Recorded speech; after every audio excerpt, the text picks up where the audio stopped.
Vous connaissez Grand Corps Malade? Yes. Ouais. Eh bien, je vous présente Petit Corps en carton. Car oui, derrière ce corps d'Apollon se cache une petite chose fragile, colosse au pied d'argile. De fracture en entorse, j'ai dans ce domaine été précoce. Aucune jalousie, toutes mes articulations ont été servies. J'ai désormais une parfaite connaissance de mon anatomie. Du ligament latéral aux zones méniscales, mes amis les plus proches font partie du corps médical. Médecin, kinésithérapeute, ostéopathe, je me souviens avec nostalgie de mon premier pas. Plus de temps passé à l'infirmerie que sur le terrain, mes coéquipiers finirent par croire que j'en étais le gardien. Aussi solide qu'une allumette, mes os se brisent à la moindre fichinette. Mes muscles se déchirent à chaque extension. Difficile de jouer au foot sans accélération. Je me suis alors essayé à la natation et j'ai découvert le terme de luxation. Et puis, on m'a conseillé le vélo, c'est une magique presque trop beau.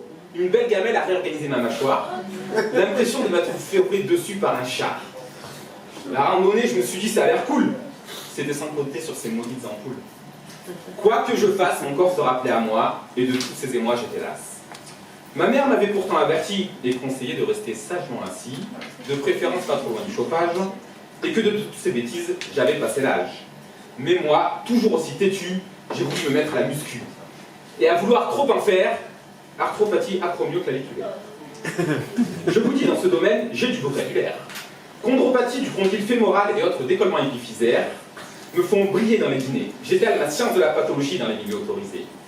Et quand je décide de me poser, c'est au premier virus que je suis exposé.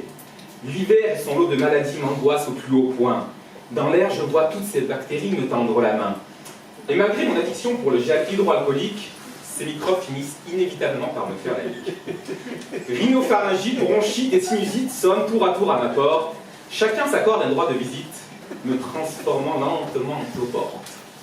Et lorsque le printemps pense me libérer de mes chaînes, il est enfin l'heure du beau temps et de ce putain de pollen.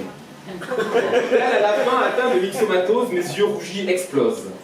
Nez qui coule et éternuement me mettent au supplice implacable châtiment. Mais bon Dieu, de quoi suis-je puni? Aurais-je été un tyran dans une autre vie? Finalement, Slammer me paraît moins risqué, à condition d'éviter la fracture du poignet.